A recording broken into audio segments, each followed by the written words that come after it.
কতজন সত্যি বলবে, কতজন আমার সাথে একমত হবে, আই ডোন্ট নো। কিন্তু অ্যাকচুয়ালি এই হেলদি ডায়েট একটা ফুল টাইম রিলেশনশিপের মতো। একদিন স্কিপ করলে গিল্ট, 2 দিন স্কিপ করলে ব্রেকআপ, আর 3 দিন স্কিপ করলে কাল থেকে আবার শুরু করবো এই প্রতিজ্ঞা। সকাল শুরু ওটস আর চিয়া সিডস দিয়ে, দুপুরে কুইনাও আর অ্যাভোকাডো, রাত্রে গ্রিন টি দিয়ে গিল্ট ওয়াশ করে দিয়ে ঘুম। কিন্তু এখন প্রশ্ন হচ্ছে, এই সব খেয়ে কে সুখী? না, কেউ না। সবাই ভেতরে ভেতরে একটাই কথা ভাবছি, একটা প্লেট বিরিয়ানি হলে লাইফটা আবার মিনিংফুল হয়ে যেত।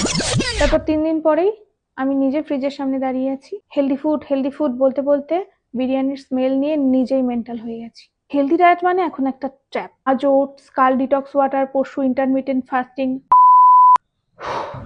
তারপর ক্র্যাশ ডায়েট, কিটো, গ্লুটেন ফ্রি, সুগার ফ্রি, আর শেষে মানুষ হয়ে যায় emotion free.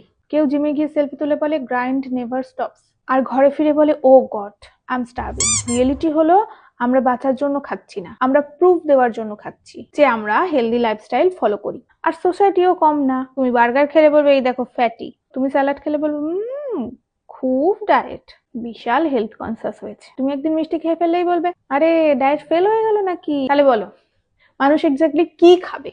Air, oxygen shake. কিন্তু আসলে হেলদি ডায়েট মানে শুধু ফুড না, মাইন্ডসেটটাও হেলদি হতে হবে। তুমি যদি ভেতর ভেতর গিল্ট নিয়ে হেলদি ফুড খাও আর পাশে হেসে হেসে ফ্রাইড রাইস খাওয়া মানুষটা যদি খুশি থাকে, স্ট্রেস ফ্রি থাকে, তাহলে আসলে কে বেশি হেলদি? তাই এখন থেকে প্ল্যান সিম্পল, ভালো খাও, মন থেকে খাও, গিল্ট ছাড়া খাও, আর কাউকে তোমার প্লেট জাজ করতে দিও না। কারণ হেলদি থাকা মানে নিজেকে না খাইয়ে কষ্ট দেওয়া না, বরং নিজের শরীরের সাথে শান্তিতে থাকা।